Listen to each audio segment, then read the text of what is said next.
Good morning, everyone, and welcome to the last day of our Sexual Assault Victim Advocate Training Series. Today's presentation is on the roles of a sexual assault response team. You're going to hear from 3 different MCASA staff members about the role of the FNE, the role of law enforcement, and the role of the prosecutor. After each mini presentation, you'll have an opportunity to ask some questions for each of the presenters. You'll also have an opportunity to ask questions at the end of the training session today, and any unanswered questions will be sent to the trainers for follow-up.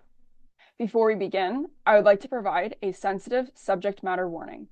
Today's training may contain sensitive subject matter and may cause participants to experience strong emotional reactions. We encourage you to take care of yourself during today's training and reach out to your support networks for help if needed. And with that, I will turn it over to our first presenter for her to introduce herself. Thank you. Thank you, Alyssa, and thank you everyone for attending today's SAVAT session on sexual assault response teams, also known as SARTs. My name is Summer Gaines-Wheeler. I am MCASA's Sexual Assault Forensic Exam and Sexual Assault Response Team Policy Advocate. And you will be hearing from me as well as 2 other colleagues of mine on the role of the forensic nurse examiner, law enforcement agencies, and the role of the prosecutor, and how your role as an advocate intersects with these 3 roles when it comes to SARTs. Afterwards, we will also provide you guys a recording of a SART panel example. And as Alyssa mentioned, if you guys have any questions that come about during my presentation or my colleagues' presentations, feel free to drop them in the chat, and I or another staff member will try to answer them.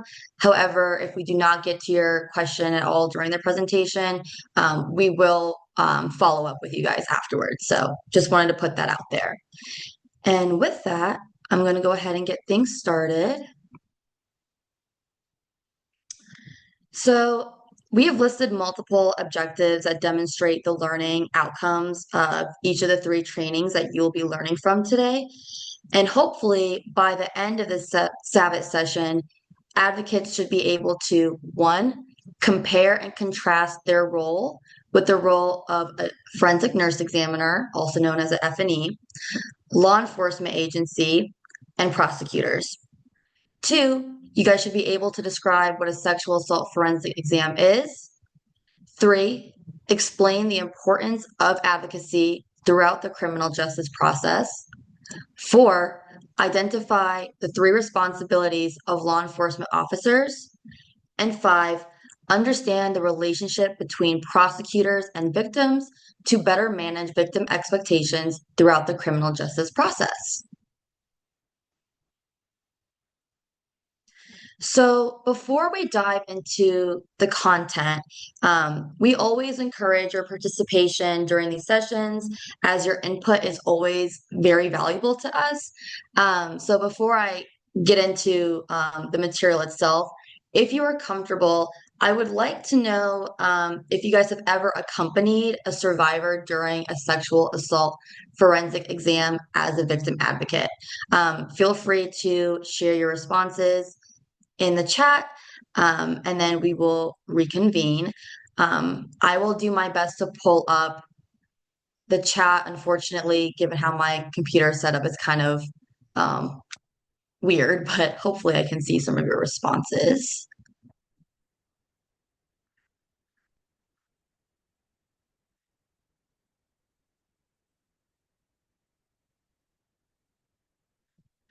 So far, I'm seeing more no's.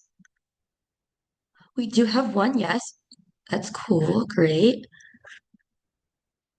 Well, regardless of whether you guys have accompanied a survivor during a safe or not, I really hope that by the end of this training session, you guys will have a little bit more of an idea of what takes place during an exam, the role of the forensic nurse examiner, and how you guys as advocates can really help support victims during this process. So thank you guys so much for your participation. If you guys are still interested, you guys can still continue to share whether you guys have attended or not. I just kind of wanted to get a general basis of our attendees. So thank you so much. Now we can proceed with discussing the actual material in itself, right? So first, I want to go over what a SAFE is. A SAFE is a sexual assault forensic exam, and it is a procedure that provides survivors with important medical care and also allows for the collection and preservation of potential evidence from an assault. So, a helpful way to break this down is to separate it into two parts. You have one, your medical attention, and then you also have your evidence collection. The medical attention portion includes elements such as checking and treating for any potential injuries, providing STI prevention, treatment and or testing, as well as offering pregnancy prevention such as emergency contraception pills like Plan B. The evidence collection portion includes taking photos of injuries, collecting DNA, as well as collecting any clothing items. And then, obviously, as listed on the screen, a SAFE is conducted by a trained forensic nurse examiner. So I just want to make that clear in case that's not already. But I also want to note that Maryland sexual assault forensic exams conducted up to 15 days after the assault occurred will be reimbursed. The new law also does not specifically state that only cervical swabs should be collected when a victim presents more than 5 days after an assault. And I'll kind of talk about reimbursement and coverage at the end of this training.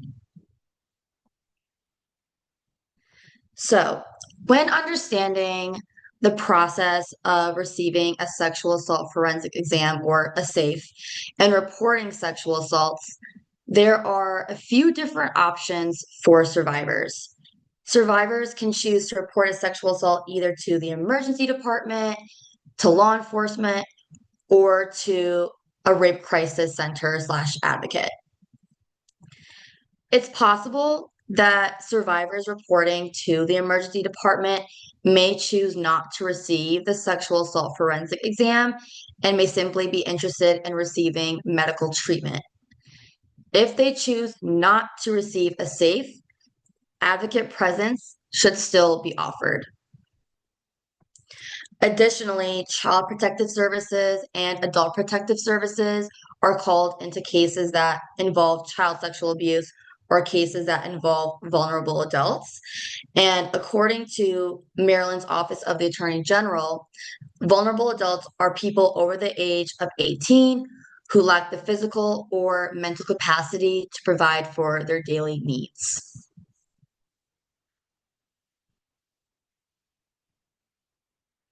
So now let's get a little bit into advocacy, especially with regards to how this applies to your guys' work, right? Advocates are available to survivors before, during, and after any portion of the sexual assault forensic exam, including the exam room. And I've kind of broken this down into 3 different parts to discuss before, during, and after.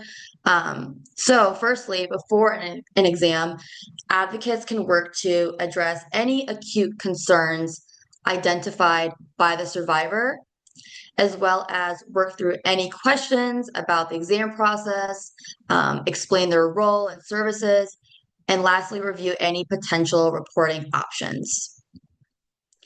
During the exam, advocates can help support the survivor through any and all parts, including offering grounding strategies, co-regulating, offering encouragement, as well as empowering the survivor to choose from the different exam options.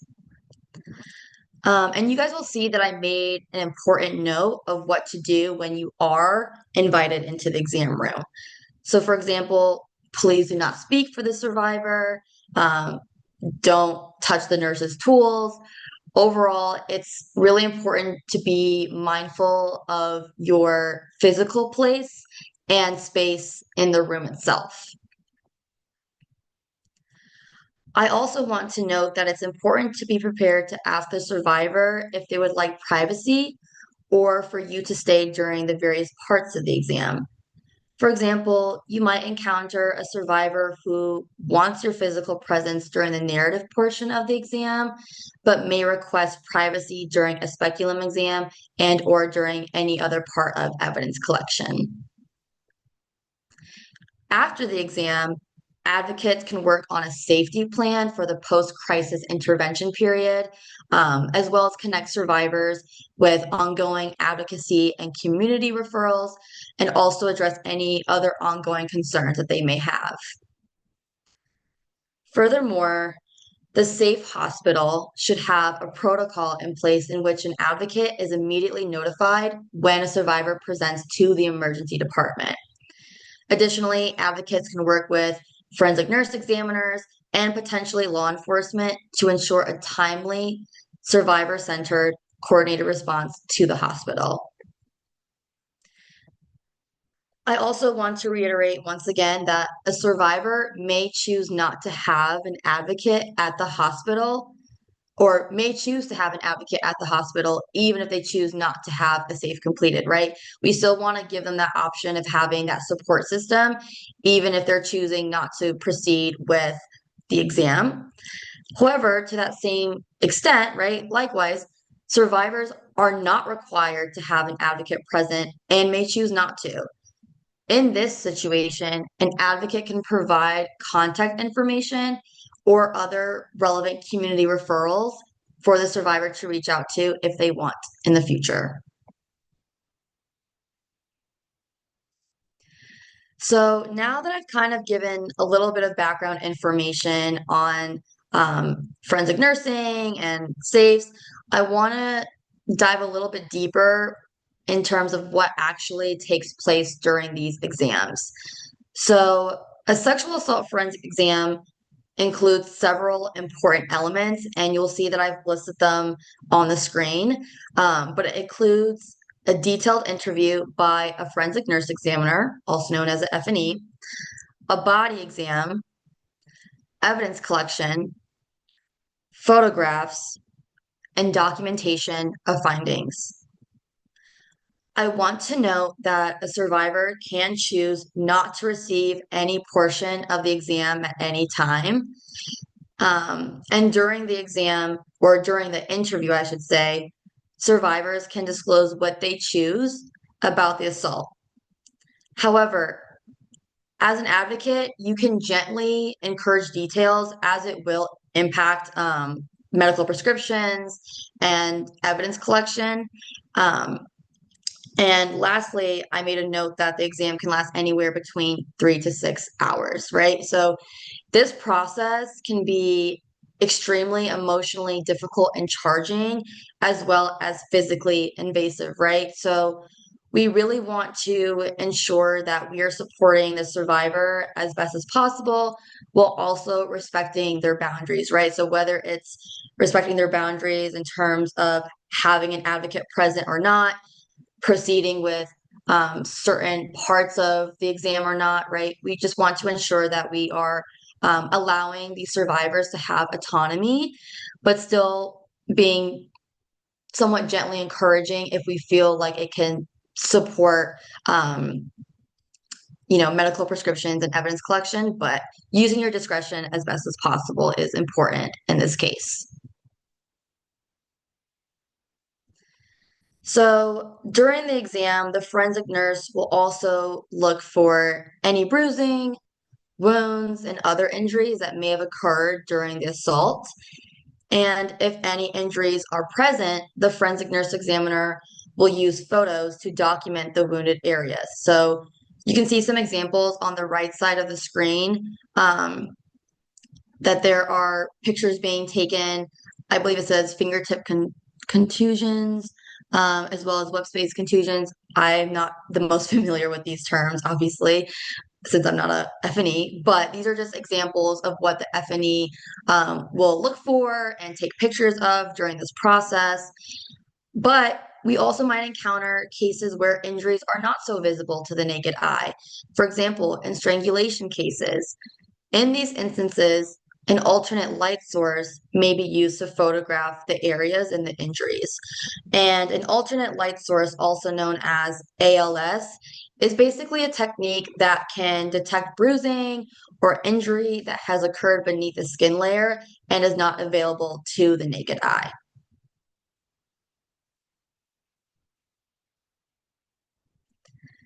The forensic nurse will also proceed with swabbing, which is when cotton swabs are used to collect evidence from various parts of the body. And this can include the skin, inside the mouth, and underneath the fingernails. A genital and anal exam are also completed, in which a forensic nurse conducts both internal and external swabs of the area. The areas that are swabbed are also based on the victim's narrative of the assault provided to the forensic nurse examiner. So this is going back to the discussion earlier that, providing details may be especially important as it can guide evidence collection and increase the likelihood of obtaining DNA. However, as an advocate, one should never speak for the survivor or force the survivor to provide more details than they are willing. But supporting them during the process and, explaining why it is important to provide details may be beneficial.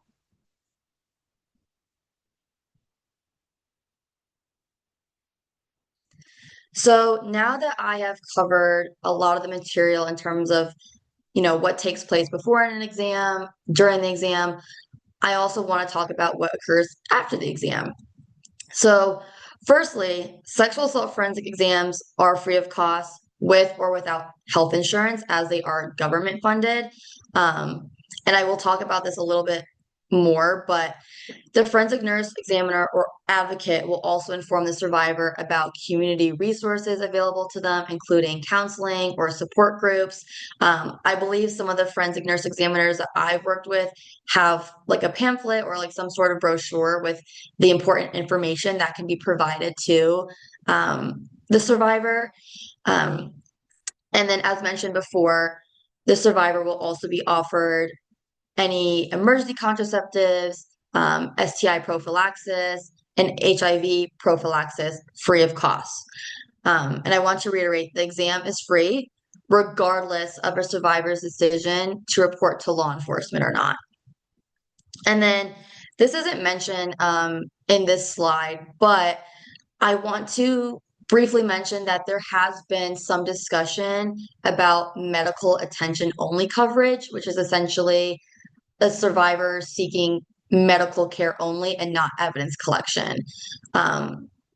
According to SART, which is the Sexual Assault Reimbursement Unit, medical only exams are covered as well, regardless of evidence being collected or not. But I do want to preface that this discussion is still in the works. But I do want to just put that out there as of right now. And hopefully, if more updates were to come along, we can make updates as needed with this presentation. But I did want to put that out there. And now let's talk about evidence preservation, right? So there are several things that a survivor can do to best preserve evidence before getting a sexual assault forensic exam. For example, as listed on the screen, not changing clothes is important because the survivor's clothes will be collected into evidence during the safe. However, if the survivor does change clothes, they should bring the clothes with them to the hospital. It is also advised to refrain from using the bathroom, eating, drinking, brushing your teeth. And it's also advised that survivors don't shower or bathe beforehand to best preserve evidence. However, I really want to emphasize that if a survivor has done any or all of the listed activities and points made, please, please, please, please do not discourage them from getting a safe. The forensic nurse examiner will still attempt to collect evidence. So don't discourage them from seeking these very much important services. And then lastly, I have a video that showcases the importance of advocacy during a sexual assault forensic exam. I do want to give a content warning. Obviously, the nature of this presentation is very sensitive. There are also survivors who are recounting their experience, specifically with forensic nurses and, advocates and whatnot. But I really do believe that this is a beneficial video for you guys. And then I will also say that the volume is a bit low, so I recommend that you guys turn your volume up a little bit to better hear it. And with that, I will go ahead and play the video. And let me know if you guys have any troubles with hearing it. Rape is a reality across the globe. Oop.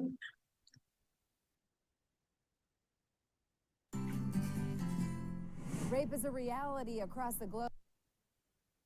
Every time I try to play it, it doesn't want to work. Third time's a charm. Rape is a reality across the globe, including right here in Chicago. For survivors, support is crucial on their road to recovery. I'm an 11-month survivor of rape. According to the CDC, 1 out of 5 Illinois residents have reported a rape. One local organization seeks to help victims of sexual abuse by providing immediate, round-the-clock support in 14 area hospitals. Essentially, if a victim of sexual violence shows up at any of those hospitals, the hospital pages us. We dispatch an advocate, it doesn't matter what time it is, and that advocate is there really solely for the victim. During a traumatic time like this, you are not able to think or understand what people are saying. So it helps to have someone there to be supportive, to actually advocate for you and help you navigate through the system, and to provide you with all of the services that you're entitled to based on the law and based on what your needs are. The survivor we spoke with was raped while on a date, and unfortunately, she is not alone. 2 out of 3 reported rapes are committed by someone the survivor knows. Sharmili says it's crucial to let survivors know you support and believe them early on in the process. When I was in the emergency room, I was asked if I wanted an advocate, and I said yes. So my advocate, Providenza, showed up within an hour.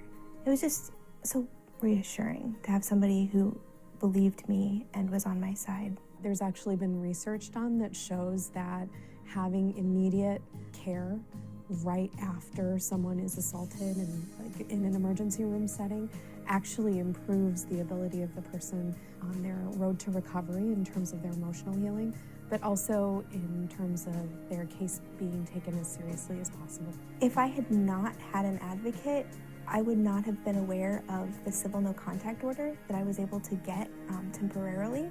I would not have known about Illinois law that funds the ER visit and the follow-up care. I wouldn't have pursued probably therapy on my own to help heal, and that was such an important piece of healing. When it comes to making societal changes, seemingly small steps can make a big impact. Most likely, there are people in your life who are survivors of sexual violence that you don't even know about. There are people that you hang out with, there are people that you go to school with, there are people that you work with. Part of what we're hoping is that people will talk a little bit more about the issue of sexual violence, because all of us are bystanders in some way. And so we have the ability to interrupt behavior, language that supports sexual violence. Rape jokes are not funny, for example, and things like that actually create an environment in which victims don't feel like they can come forward, and the people who perpetrate feel like they kind of have license to do what it is that they do. The survivor we spoke with has a message of her own, one that is clear and simple. No is no. Anything other than yes, let's do this is no, no matter what age or how I'm dressed or what time of night it is or how much I had to drink. I am a human and I deserve to be treated with respect. Sexual assault is a traumatic event, but there is hope. I am so much stronger than I think I am because I survived this. And not only did I survive, I'm thriving. I grew through this process. It was painful and it hurt so bad. And there were some really low lows, but I survived. If one person who sees this segment can benefit and seek the help that they need to heal from this, then my assault won't be in vain. If you or someone you know is a victim of sexual assault, please contact the 24-hour Chicago Rape Crisis Hotline at 888-293-2080. For more information, head to our website, livinghealthytv.com. All right. Hopefully that video showcased the value and importance of advocacy and the work that you guys do for survivors. And with that concludes my presentation for the role of the forensic nurse examiner. I have my contact information in case you guys ever wanted to reach out to me, as well as MCASA's general contact information as well. Um, if you guys do have any questions regarding this presentation, feel free to reach out, and then hopefully we will be able to give a more thorough and extensive response to you guys. But that concludes my presentation, and I will hand things over to Cameron to present on the role of law enforcement agencies and how that intersects with your guys' role as advocates. Thank you guys so much.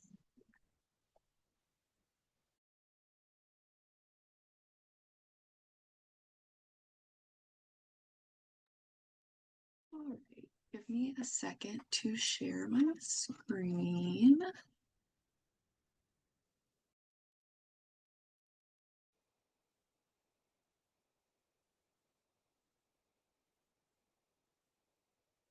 Okay. Alyssa, can you see my screen? Okay. Yep, looks good. Okay, awesome. Hi, everyone. I am Cameron Dewey, and I am the Sexual Assault Response Team and Sexual Assault Kit Initiative Policy Advocate with MCASA. Today, I'm going to be talking about the role of law enforcement and how their role intersects with your role as victim advocates to serve and support survivors. I do just want to give full disclosure that I am not from a law enforcement agency. I have never worked for a law enforcement agency, so I don't claim to have that lived experience. So this is just a high-level overview of how law enforcement engages with survivors and victim advocates. So first, I want to talk about sexual assault reporting methods. I know Summer briefly touched on this in her forensic exam presentation. When considering reporting methods for sexual assault, there are several ways that law enforcement may receive these reports. The first one that I want to go over is through hospital personnel, and this occurs when a survivor reports directly to a hospital for a forensic exam before they contact law enforcement. And when they arrive to the hospital, they are given the option to inform law enforcement and report the assault, but they're not obligated to, and this also does not impact their right to a safe. If a survivor would like to involve law enforcement, they can let the hospital personnel know, and the hospital personnel will then be the ones to contact the law enforcement agency for them to respond to the hospital and eventually interview the survivor. Survivors also have the option to contact law enforcement themselves directly. I think this is probably what most of us think of when we think of how to report something. They can report immediately after an assault, they can report while an assault is in progress, or they also have the option of a delayed report. So this involves waiting to contact law enforcement, and this can vary anywhere from a few days to even years after an assault, regardless of when they decide to come forward, and report. Enforcement will still take that report and investigate. Law enforcement can also receive reports from a third party or witness. So if it happens at a party or in public, someone else can call law enforcement and let them know what's happening. Reminder, law enforcement is frequently limited in what they can do with third party reporting unless it involves special circumstances like children or vulnerable populations. So simply having a witness contact law enforcement, engage in the criminal investigation. In most cases, after a report, a patrolling victim before they call a detective to the scene. So now I'm going to be going over the abilities of law enforcement. And the first thing I'm going to talk about is the initial response to a report. Initial interaction between law enforcement and survivors typically involves identifying the survivor's needs and laying the groundwork for future interactions with survivors. This initial response is critical because it's the opportunity to build rapport and trust with the survivors while letting them know the next steps and letting them know how they would like to move forward. And during these interactions, it's really it's really important for law enforcement to remember to speak with compassion. If any of you attended our neurobiology of trauma training, Summer briefly touched on the forensic experiential trauma interview technique, or FETI. And this is a technique that focuses on compassionate interviewing, building rapport, and being empathetic to support the survivor and encourage participation in the criminal justice system. So this is a technique that law enforcement should be using. If a survivor reports to law enforcement prior to receiving forensic medical care, law enforcement should first assess the need for emergency medical care and inform survivors of the SAFE process and how it can aid in the criminal investigation. Any survivor that is interested in receiving a SAFE should have the opportunity to do so, and this includes survivors that make a delayed report. And they should have the opportunity to see a healthcare provider, even if evidence may not be collected, which I know Summer also touched on in her presentation before this one. Law enforcement is not allowed to deny a survivor access to a SAFE.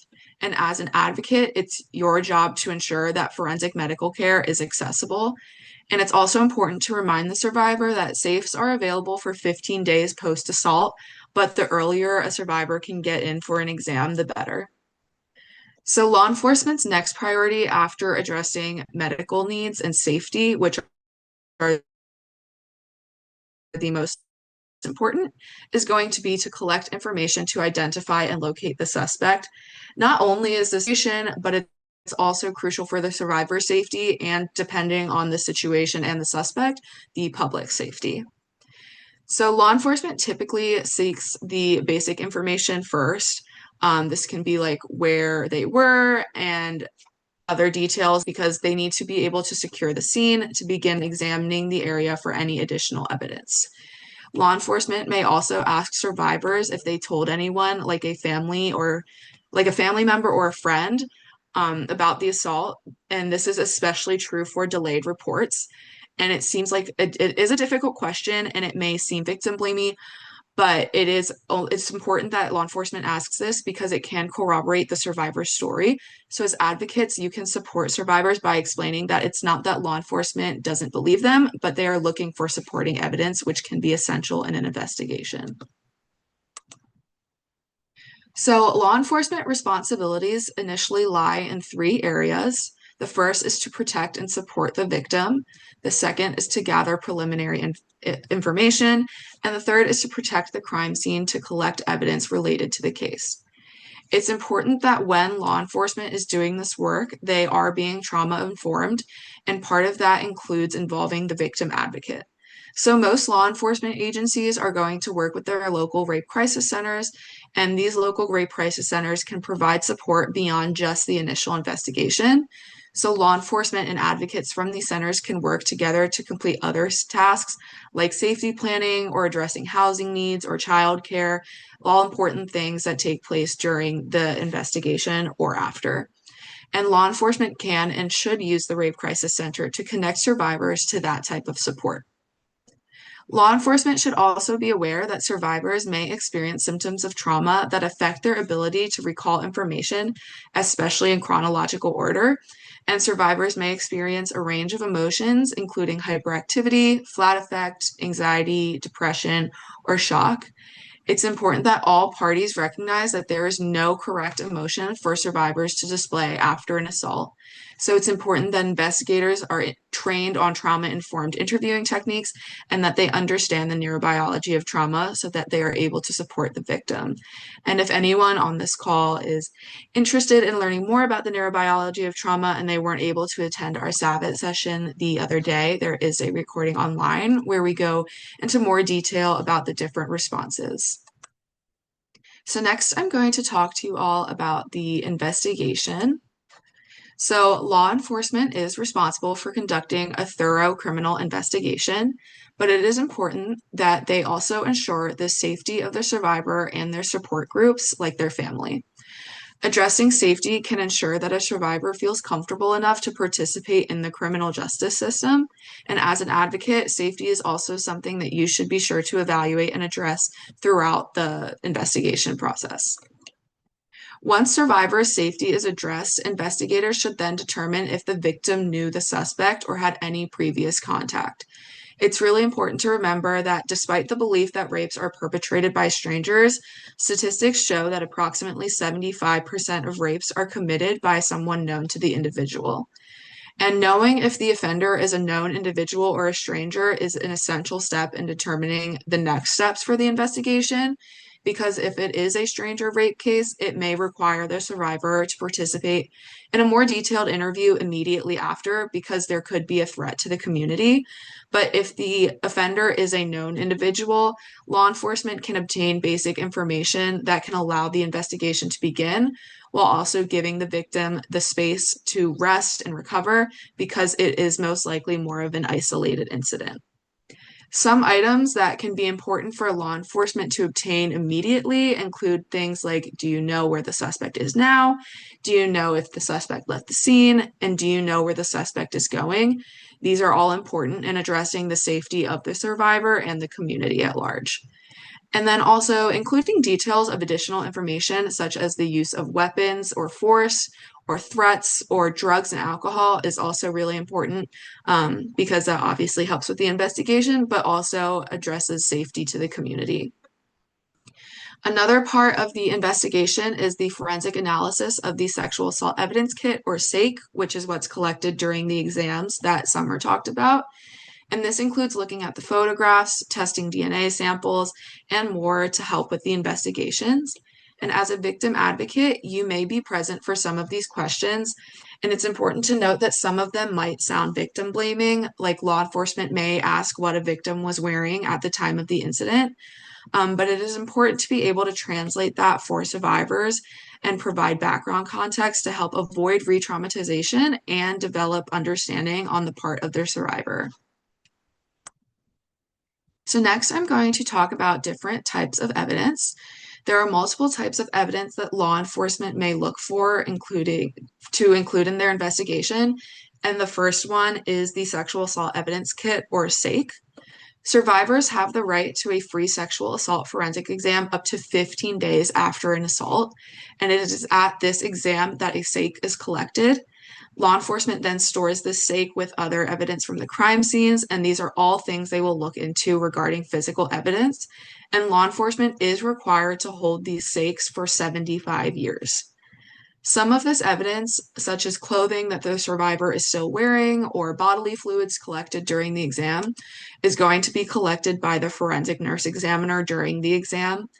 And after collection or for inclusion in the sexual assault evidence kit, it is then law enforcement's responsibility to obtain the kit from the hospital and transport it to their law enforcement agency for storage as evidence. And it is then their responsibility to safeguard items of evidentiary value in accordance with Maryland law and best practices. Other forms of evidence, especially in today's day and age, are going to include cell phone communications and posts on social media. So do not be surprised if law enforcement asks to see a survivor's phone. And it's also important to note that details provided by the survivor or an offender or a witness can help guide the collection of evidence. So if a survivor says that the incident took place at a party and there was drinking involved, cops are going to be able to go to the scene and collect cups from the party, and they can use those for testing. So next, I want to talk a little bit more about anonymous reporting, because it is a really important aspect. Survivors do not have to report to law enforcement, and they have the right to an anonymous exam. So this means that there will be no official police report until the survivor chooses to initiate one. An anonymous kit will be sorted with law enforcement, but there is never going to be personally identifiable information on this kit, and this kit will then be held for a minimum of 75 years, just like the other kits. And in those 75 years, a survivor is able to come forward at any time and initiate an investigation, and it's at this time that law enforcement would open the kit and gather initial information and details of the assault, and I connect it with the kit. But until then, it's simply stored with no identifiable information. And then after 75 years, it's destroyed. So anonymous reports can also be called Jane or John Doe, and these options allow victims to preserve evidence and receive medical care without speaking to law enforcement.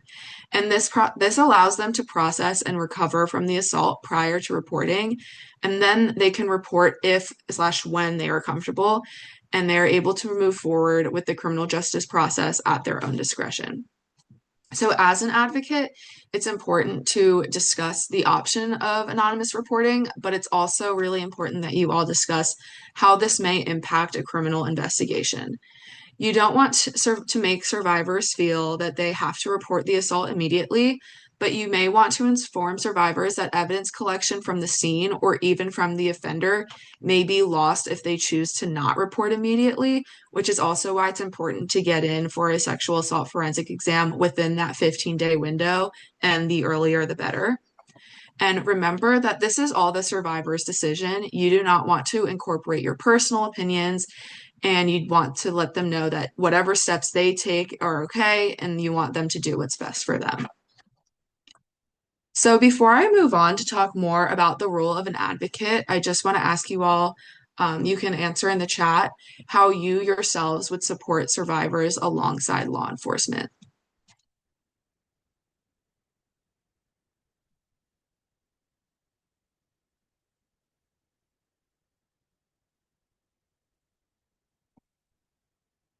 Okay, I see someone say being patient, which I will touch on. That's a good answer.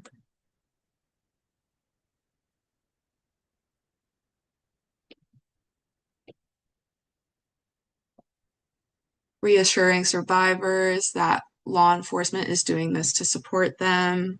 Awesome. Checking in with the survivor and seeing if they need breaks. Yes, I'm about to talk about that. Thank you guys for participating. Those were all really good answers. So now I'm going to talk about your role as an advocate during an investigation. Your role is all about the survivor. So if you are involved in the interviewing process, you want to be asking the survivor what their needs are, and you want to inform them of their rights, whether it be to a crime victim's rights attorney or their rights for surrounding their kit, and making relevant referrals. So you can often provide support and accompaniment to victims during an exam or an interview, and you want to check in with their emotional state, provide reassurance or validation, or ask if they need to take a break. You do want to be very mindful when you are asking if a survivor would like a snack, drink, or bathroom break, especially during sexual assault forensic exams, because a survivor should not eat or drink anything if they are still waiting for their exam. And if they do need to use the bathroom, it's important that you inform a nurse so that a urine sample can be collected. And as an advocate during an exam, if you aren't sure about something, it is perfectly okay to ask the forensic nurse. Advocating for bathroom breaks and drinks is a lot different in an exam setting than it is in an interview setting. And it's also important to remember that silence is okay. Sometimes your presence is all the survivor needs to provide them comfort. They don't need you to be checking in with them. Advocates can also assist victims in asserting their rights, which I just briefly mentioned. While we encourage victims to come forward, it's really important to remember that under Violence Against Women Act, there is no requirement that a victim speak with law enforcement or participate in the criminal justice system. And it's also appropriate for advocates to remind victims of their rights during the process for things like untested kit reviews, testing results, and crime victims' rights attorneys. And also, you want to make sure that a survivor is comfortable. So during the law enforcement interview, it is appropriate to remind victims of the breaks they can take, and you can ask questions whenever you want. Keep in mind that while it is best practice for law enforcement to allow an advocate to be present during these interviews, not all jurisdictions allow this. So if that's the case, you can provide information on best practices and agree to not interrupt the survivor or guide their story to try and encourage your own participation. But if law enforcement still does not permit you, you can remain outside the interview room, and you can be there as a source of support whenever is needed or after the interview. So, some advocate basics. You want to advocate for the survivor's desires, provide emotional support, assist in safety planning, and help with other referrals. It's not always going to be about the investigation for the survivor because healing and support can really vary from person to person, and their idea of justice can vary. A 2006 study actually found that survivors who had assistance of an advocate were significantly more likely to have police reports taken and were less likely to be treated negatively by police officers. So, your presence as an advocate is extremely beneficial.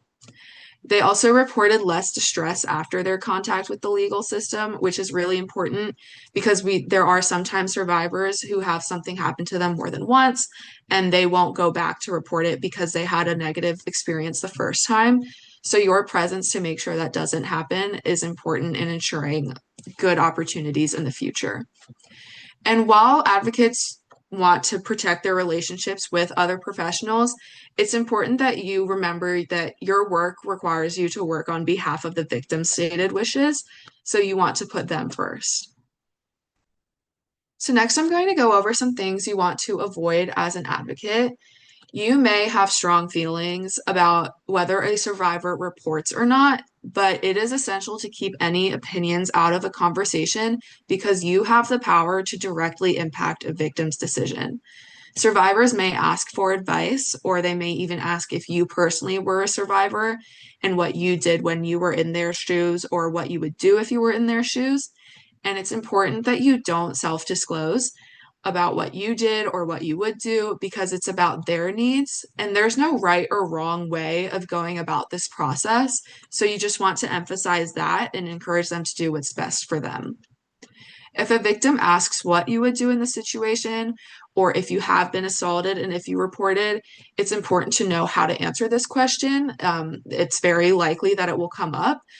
And so you want to answer this in a way that highlights the victim's unique circumstances and goals. So if you're asked something like that, if a victim asks you what you did if this happened to you, it's important to say something like, I think it's important that we focus on your current circumstances. Every individual is different, and although it may seem like it will be helpful to hear what I would do or what other people have done, you need to make the decision for yourself to ensure that you are making the best decision. It's also not your job to interview the victim, especially when you are in the interview room with the law enforcement officer. It's not part of your role to ask substantive questions or to provide information about the sexual assault.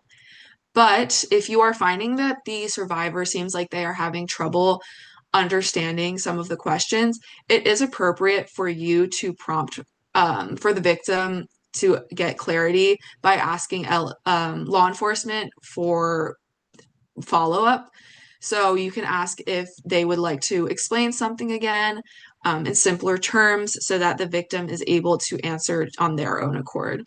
And these prompts should really generally be used sparingly and only in situations where you believe that there is a risk of serious miscommunication or victim distress. Because again, it is your role as an advocate to make sure that a victim is comfortable and at ease during this interview so that they can have the most positive experience they can given the situation. You also want to avoid making promises. So it's essential that you are honest with each survivor. Promises can lead to false hope, and if they don't pan out, the pain and disappointment can result in survivors refraining from engaging in further support services, like using the Rape Crisis Center or reporting later in the future.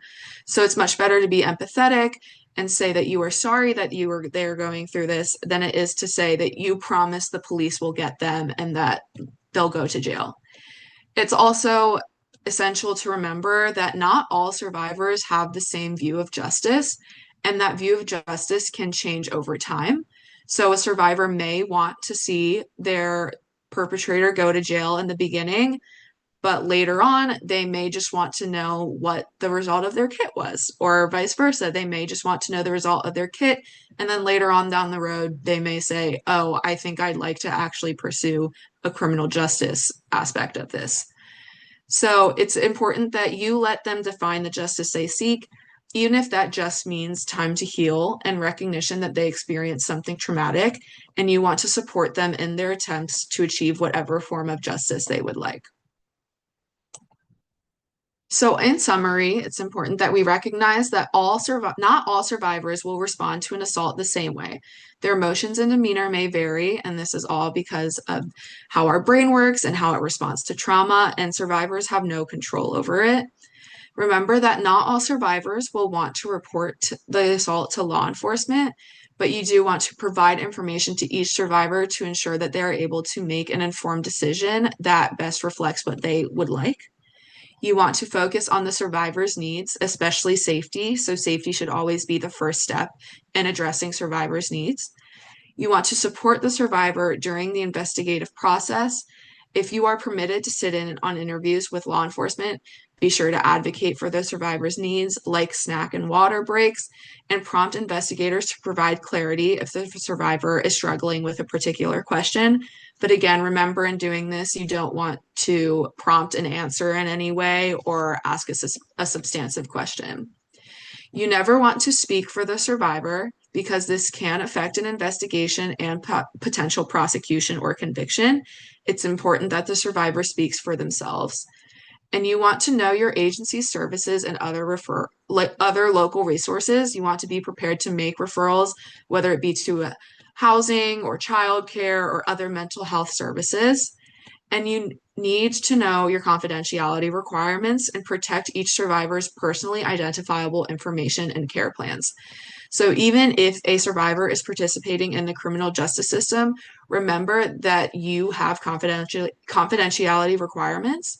You need to keep survivors' information private and secure, and law enforcement may want information provided to you, but without survivor consent, you must maintain confidentiality as required by your discipline and funding avenues, such as the Violence Against Women Act. Again, it really just all comes down to making sure the victim is always comfortable. And I did really like the individual who said that being patient is one of the things they use in order to support survivors, because it really is all about their own journey and you're just there to help them along in it. So that's the end of my presentation. Thank you all so much for listening. Let me know if you all have any questions. You can either put them in the chat or you can email me. I put my contact information up here. But yeah, thank you so much.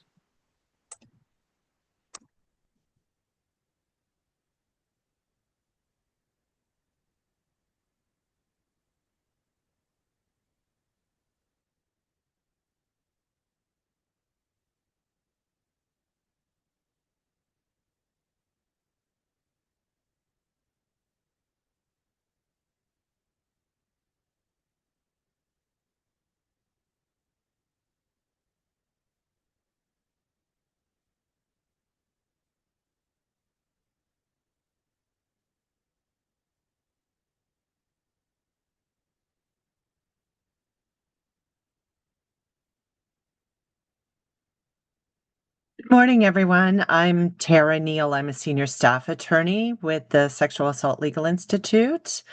I'm going to talk to you this morning about the role of the prosecutor. Alyssa, are you able to show my slides? Just one moment and I can pull them up. That would be great.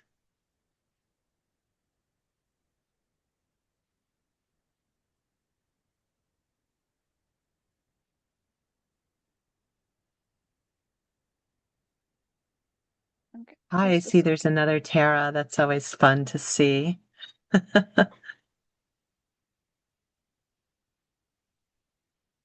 And spelled the same way. Okay. Thank you, Alyssa. So we're going to start with a few poll questions for everyone. If you don't know the answers, that's okay. Just give it your best guess, and you should know by the end of today's training session. So the first question is, what are prosecutors called in Maryland?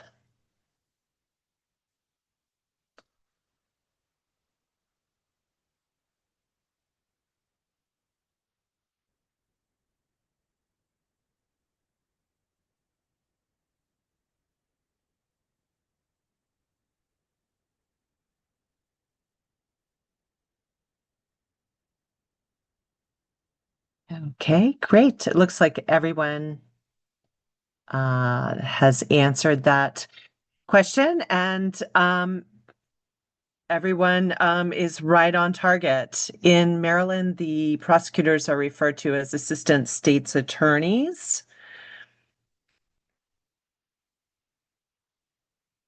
We want to move on to the next question. So who do prosecutors represent in a criminal case?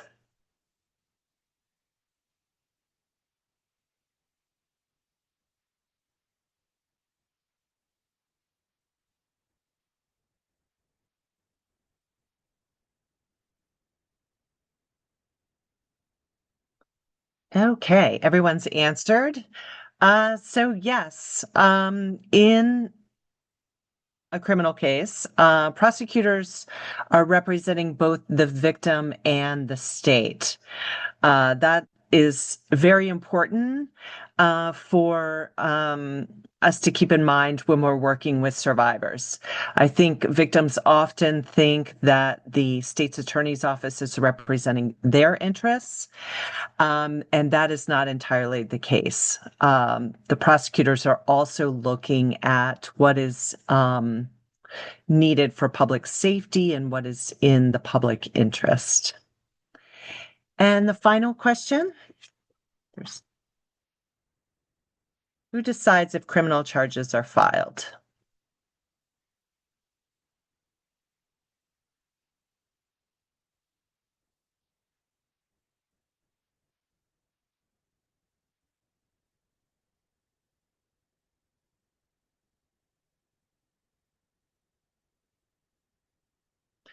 Absolutely. So the prosecutor is the one who decides if criminal charges are going to be filed. You'll often hear people say, I want to press charges. And I think we have the media to blame for this misconception. It's very popular on TV drama shows to say, I want to press charges. But that is really up to the prosecutor, the state's attorney's office, to decide if a case is going to move forward. So let's move on to the presentation. It looks like everyone has a pretty solid foundation for understanding the role of the prosecutor.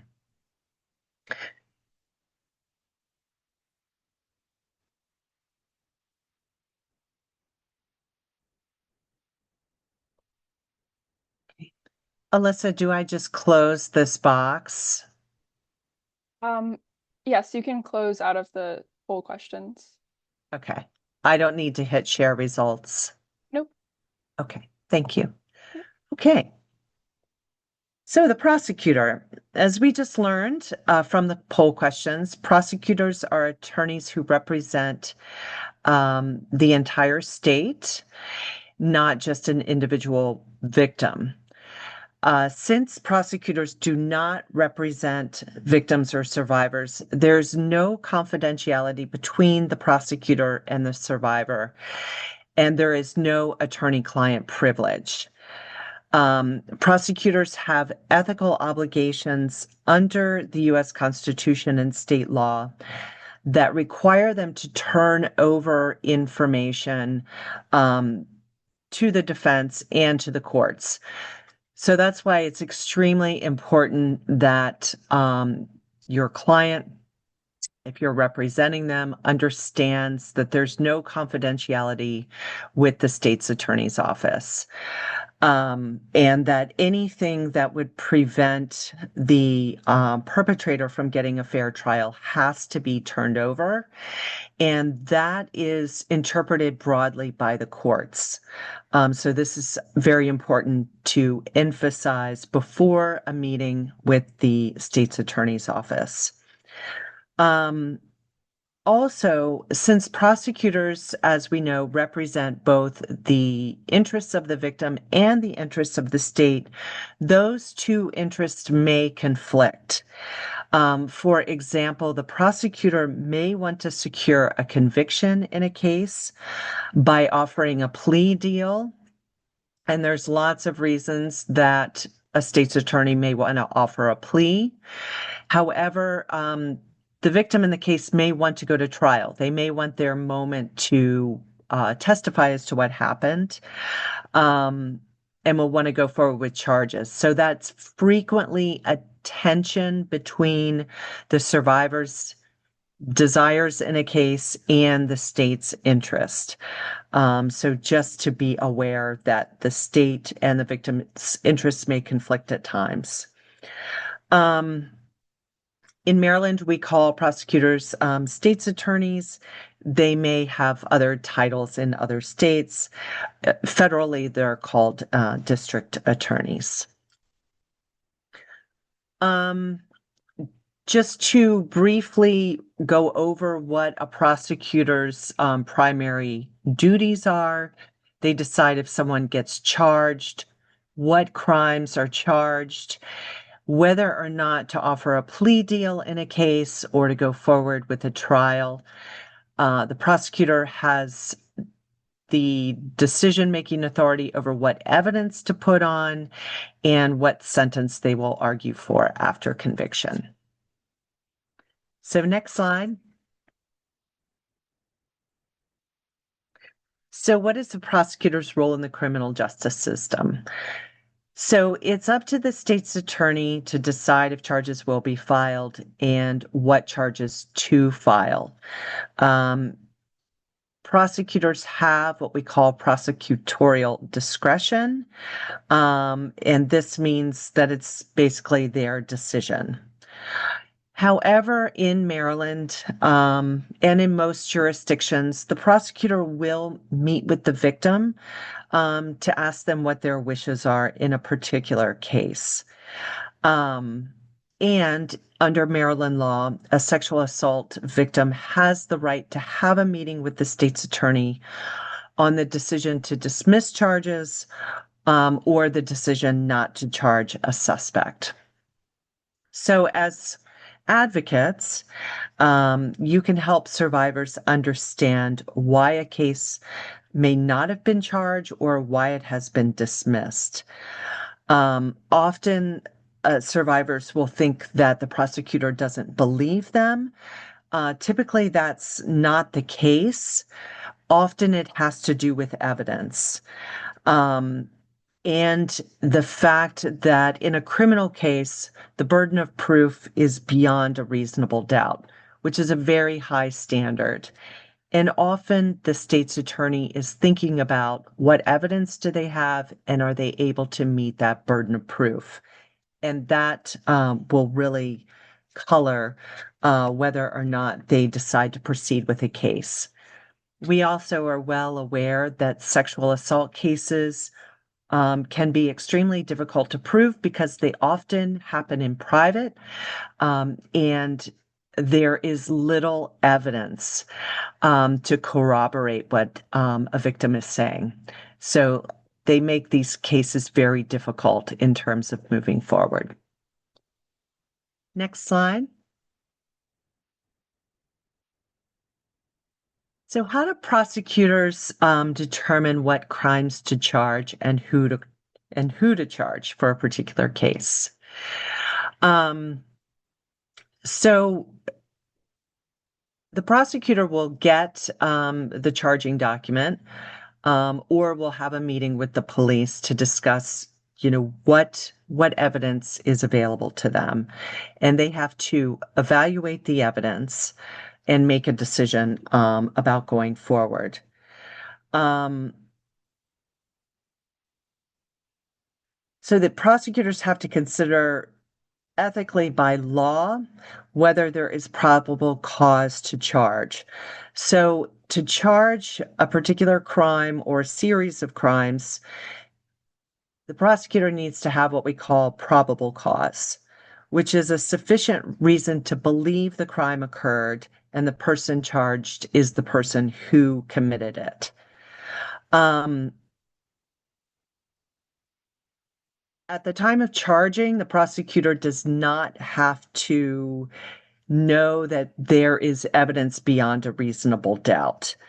They just need this lesser standard, this probable cause to charge.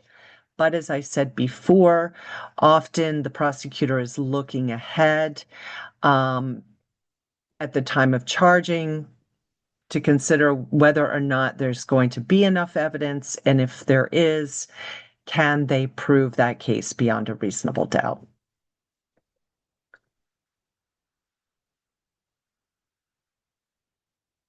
Prosecutors can take into consideration various objectives in deciding whether or not to charge someone with a crime.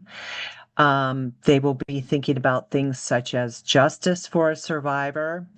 They may be thinking about public safety. Is the alleged perpetrator someone who has a long criminal history or has possibly assaulted other people?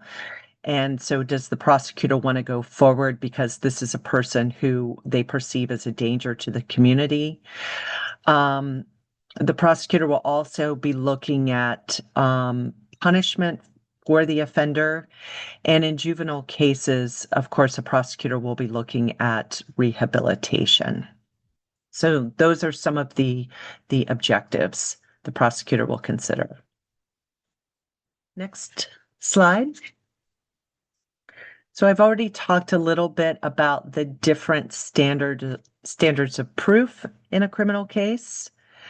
As I said, in order to charge someone with a crime, you need to have probable cause, which is a sufficient reason based upon known facts to believe a crime has been committed, and that the person alleged to have committed the crime did indeed commit it.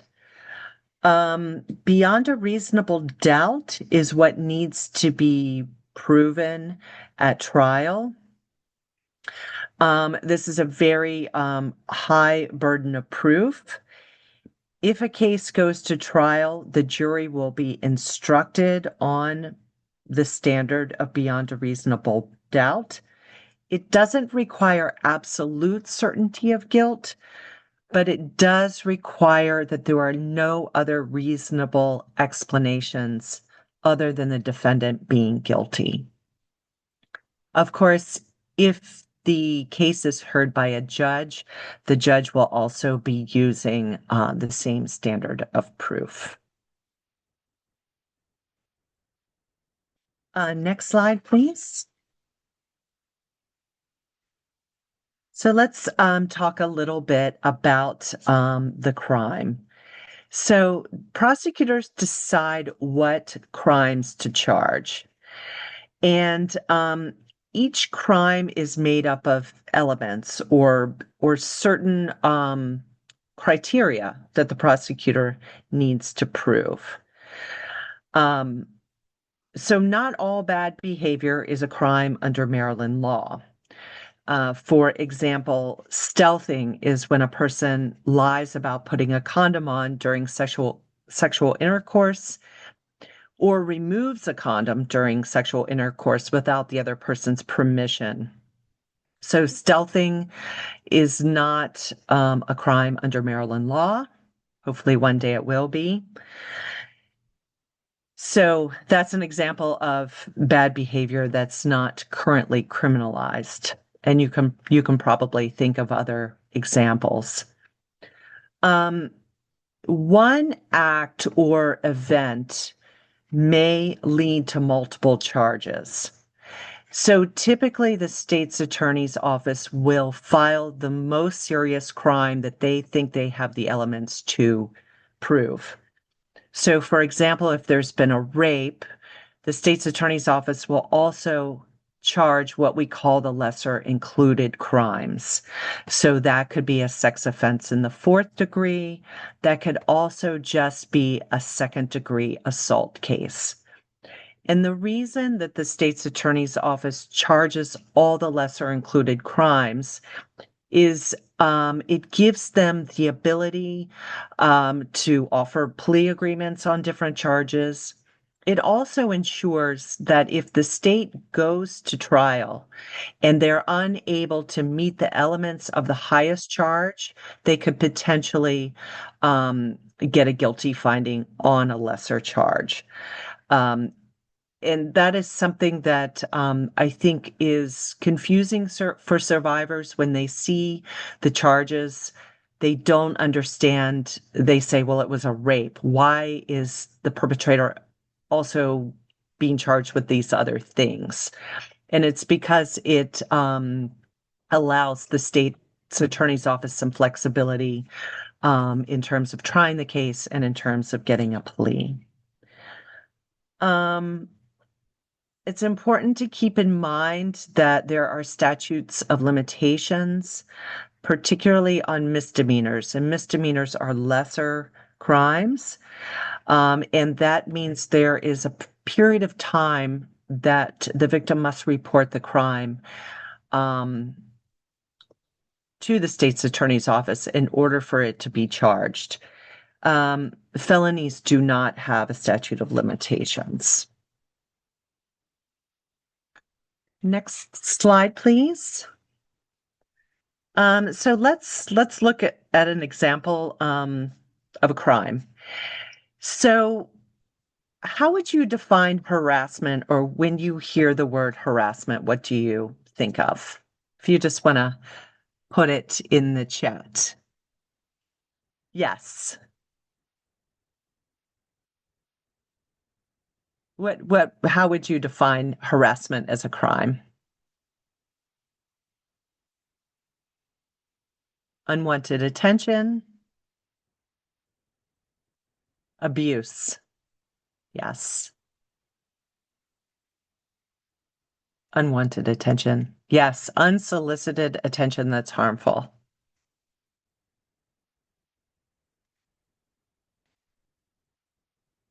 Good, thank you for your inputs. So let's go to the next slide and look at how Maryland law defines harassment. So this is the legal definition. And this legal definition contains the elements of harassment in order for it to be a crime in Maryland. So the state's attorney's office, if they are prosecuting a case of harassment, have to prove each of these elements. So the first thing is, under subsection A, a person may not follow another in or about a public place or maliciously engage in a course of conduct that alarms or seriously annoys the other. So these three elements have to be met. So one, it has to be with the intent to harass, alarm, or annoy another person. The second element, and this is something that is often missing from a case, is that the person has to have received a warning or a request to stop the behavior. And often that can be missing from a harassment case. And then finally, it needs to be without a legal purpose.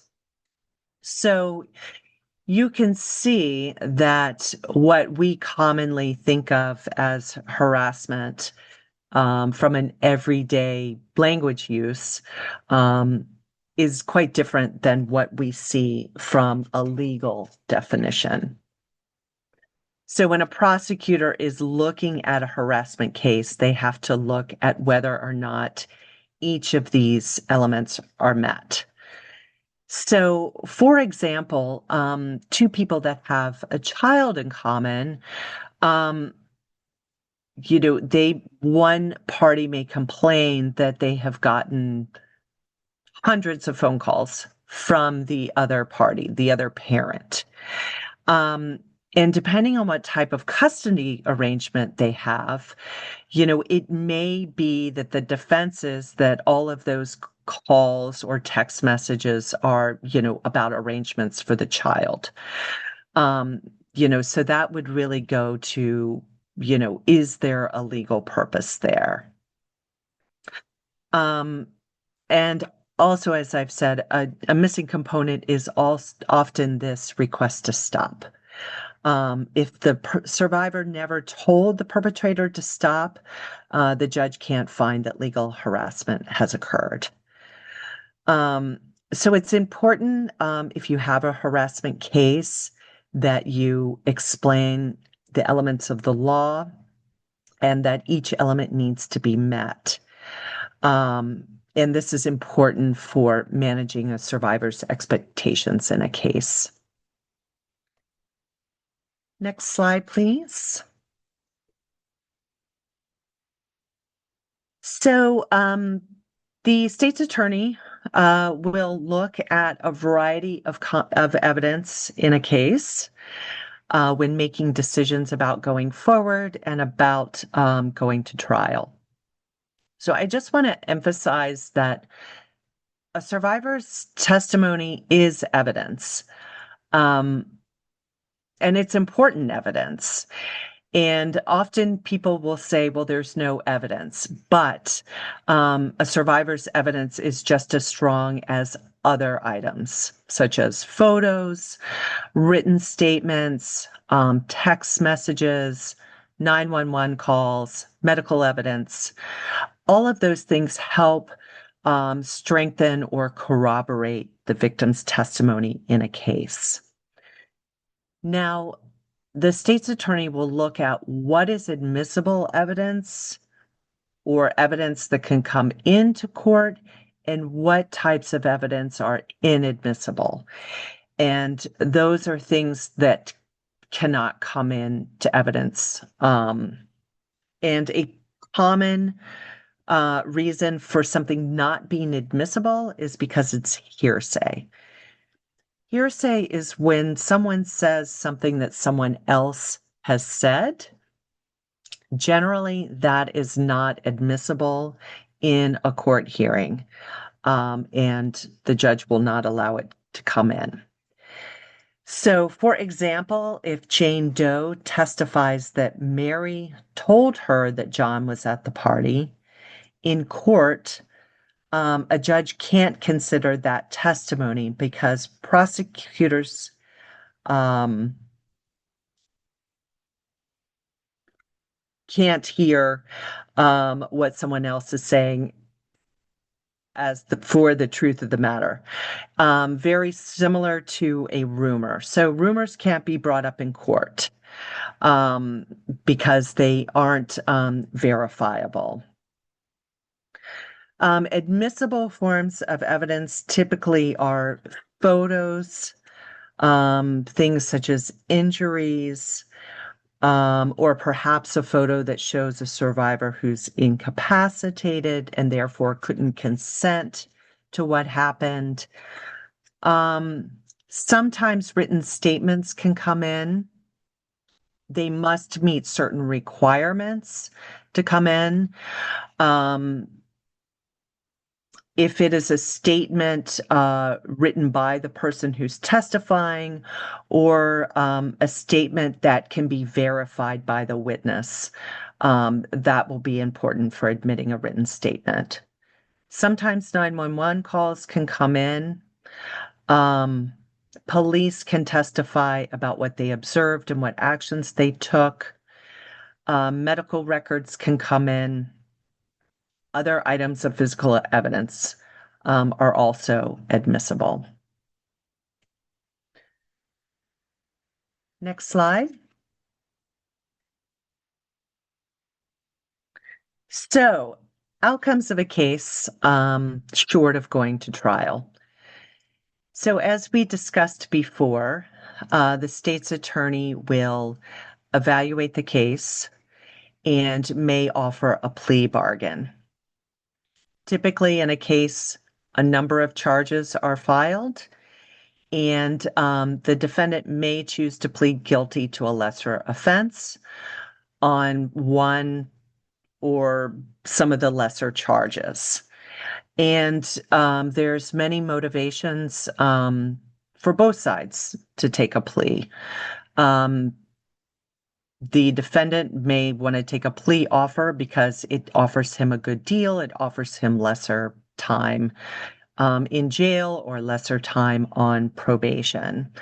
The state's attorney may want to do a plea because they are concerned about the evidence that they are putting on, or that they may not be able to get guilty finding from a judge or a jury. And there's, of course, also pros and cons to a plea bargain for survivors. Some survivors really want a plea bargain. They do not want to go to court and testify. It's very frightening for them to think of sitting in front of the person who assaulted them and having to testify and relive that experience. Other survivors really want their day in court, and they may find a plea bargain frustrating. However, survivors, even if there's a plea agreement, do have the opportunity to address the court. So that's important to keep in mind. Often, too, a prosecutor may decide to dismiss a case and drop the charges. We call that a null pros. And this can happen before the trial date. The prosecutor may take another look at the case, decide there's not enough evidence, or there's been new evidence that would undermine the case. Witnesses could no longer be available or cooperative for that matter. And it's important to note and explain to survivors that as of October 1st, 2023, a prosecutor is legally required to explain to a sexual assault victim why they're not proceeding on charges.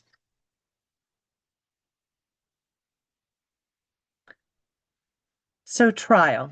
So, as things, once the case is charged, discussions have been had with the victims and with the witnesses. The state's attorneys probably had conversations with the defense attorney.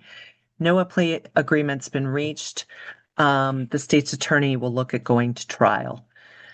So if it is a jury trial, and I should emphasize that the decision to ask for a jury trial is the defendant's right. That's a constitutional right under the Sixth Amendment. The defendant, the perpetrator, could also choose a bench trial. If the case is going to be before a jury, the trial begins with voir dire or jury selection. Once the jury is selected, there will be opening statements by both parties. And then the state's attorney's office goes first because they have the burden of proof. The state will put on their witnesses. This will include direct and cross-examination of the victim and any other witnesses that support the case. And of course, the defense attorney has the right to cross-examine all of the witnesses. Once the state has put on their entire case, the defense attorney will make a motion for judgment of acquittal and argue to the court that the prosecution hasn't met their burden of proof and that their case is legally insufficient. So it's important that the survivor is aware that the defense attorney is going to make that motion. The judge will decide at that point in time whether or not to grant the defendant's motion for judgment of acquittal. If it's denied, then the defendant has a right to put on their case. They're not required to do so. The defendant is not required to testify. And if the defendant chooses not to testify, their silence cannot be held against them. But the defendant can still call other witnesses. So once the defense puts on their case, the state can put on a rebuttal. So they can counter any of the claims that the defendant made during his case. So for example, let's say the defendant said, I didn't do it because I was out of state when the crime was committed.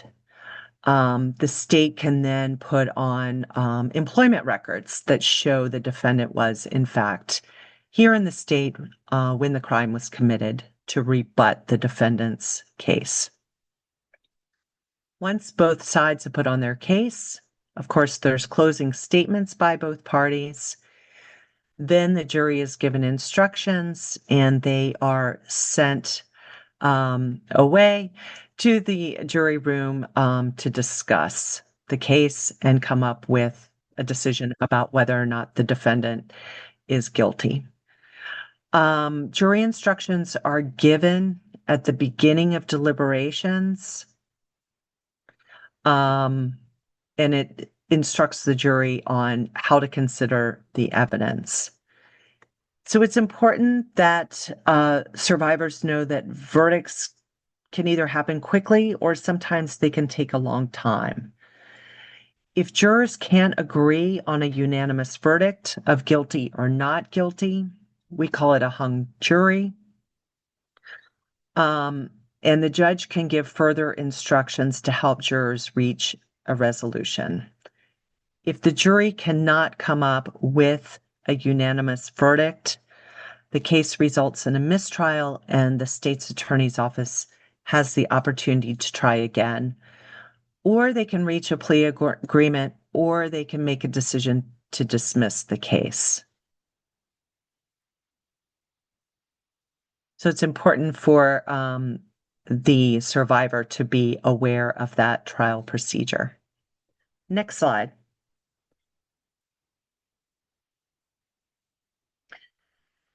So sentencing. If a defendant's convicted either by plea or by a trial, the judge decides and delivers a sentence at the sentencing hearing. So in Maryland, we have something called sentencing guidelines that determine what the appropriate punishment should be based on the defendant's criminal record and the characteristics of the crime. So guidelines are run, but it's important to note that judges in Maryland do have the discretion to go either above or below the guidelines. So just because the guidelines give a range doesn't mean the judge has to stay within that range. However, if the judge is going to do something outside the guidelines, they need to explain why they're doing that. At sentencing, each side will have an opportunity to tell the court what they think the punishment should be. This is an important time for the victim to make a victim impact statement, to tell the court how the crime impacted them at the time, as well as, over the months since the crime has been charged. And the court shall take the victim's impact statement into consideration when determining the punishment. So victims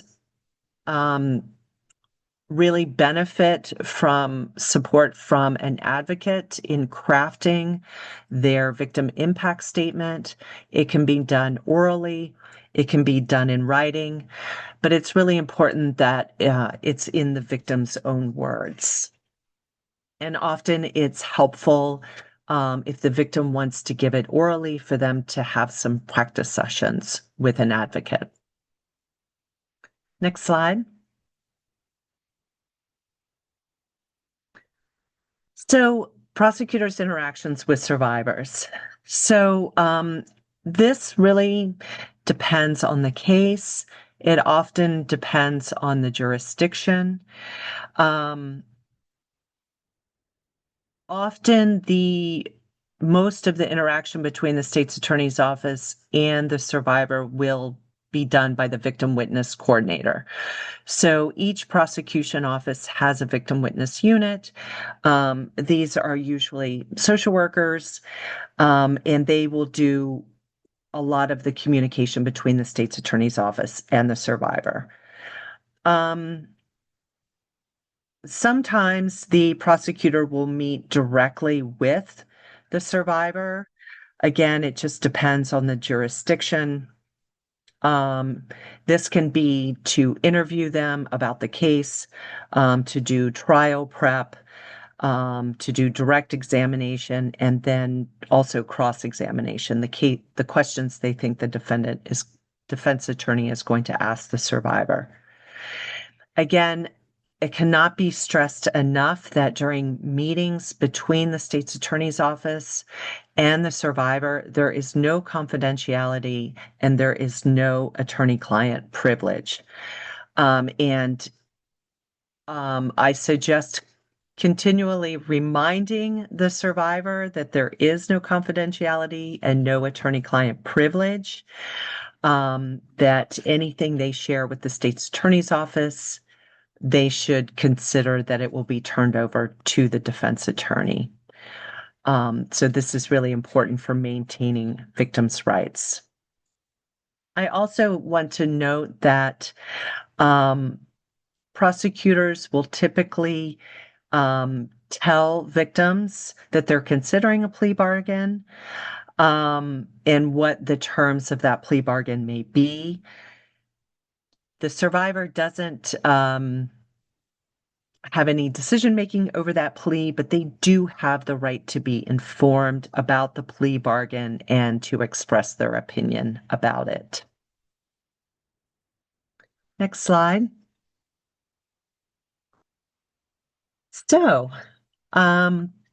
those are all of my slides for today. And here is my contact information. If you have any questions about prosecutors and the role of the prosecutor, feel free to send me an email. I've covered a lot of material in a short period of time. Are there any questions?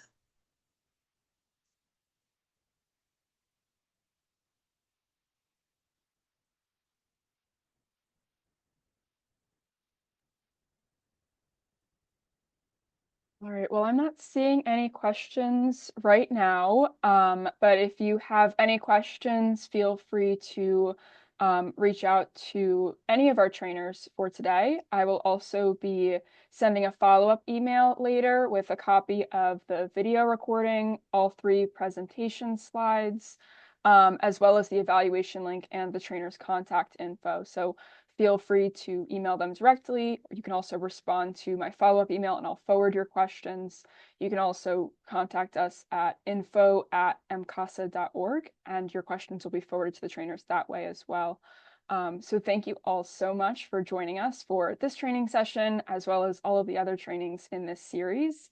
And we look forward to seeing you at future training workshops.